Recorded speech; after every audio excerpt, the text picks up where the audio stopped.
Hello guys, ion Mukherjee డైరెక్షన్లో వస్తున్న war 2 cinema promotion సరిపోయిందా? సినిమా ఎందుకు ఇంకా హైప్ పెరగట్లేదు?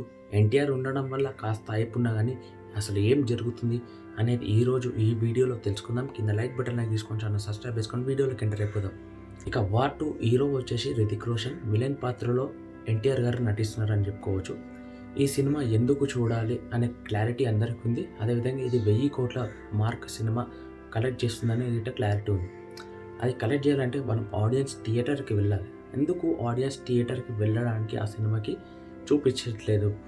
తెలుగు ప్రజలు ఎన్టీఆర్ ఫ్యాన్స్ మాత్రమే ఆ సినిమా పైన ఎందుకు భారీగా అంచనాలు పెట్టుకున్నారు?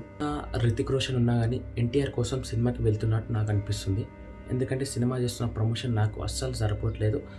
పాన్ ఇండియా రేంజ్గా రిలీజ్ చేస్తున్న హిందీ ఫిలిం అయినా సరే పాన్ ఇండియా రేంజ్లో సినిమా రిలీజ్ చేస్తున్నప్పుడు ఆ మాత్రం ఉండాలి. ప్రమోషన్ ఇంకా పెంచాలి, ఆడియన్స్ అట్రాక్ట్ చేసుకోవాలి. అది నాకు వార్ 2 సినిమా నుంచి, మూవీ టీం నుంచి నాకు ఏమాత్రం కనిపిస్తలేదు.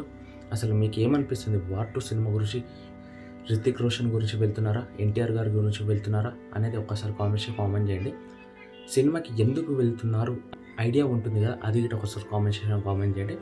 ఓవరాల్గా నాకేమనిపిస్తుంది అంటే వార్ 2 మూవీ టీం చేసిన ప్రమోషన్స్ సరిపోవట్లేదు థియేటర్కి వెళ్ళడానికి. ఎందుకంటే చాలా బిగ్ బడ్జెట్, అదేవిధంగా ఆడియన్స్ని అట్రాక్ట్ చేసుకోలేకపోతున్నారు. ఉంది, ప్రమోషన్ చేశారు, అట్రాక్షన్ ఉందంటున్నాను, కానీ అంతగా లేదు. ఇంకా చేయాల్సింది చాలా ఉంది. ఆగస్టు 14కి కూలీతో పాటు సినిమా రిలీజ్ కాబోతుంది. మరి వార్ 2 సినిమా గురించి ఎంతగా వెయిట్ చేస్తున్నారు? ఎంతమంది ఏ హీరో కోసం చూడడానికి వెళ్తున్నారు అనేది ఒకసారి కామెంట్ చేయండి. ఓవరాల్గా మరి మీకేమనిపిస్తుంది అనేది ఒకసారి కామెంట్ చేయండి. ఇక మన ఛానల్ సబ్స్క్రైబ్ చేసుకొని, లైక్ చేసుకొని, మరిన్ని అప్డేట్స్ చేసుకొని జై హింద్.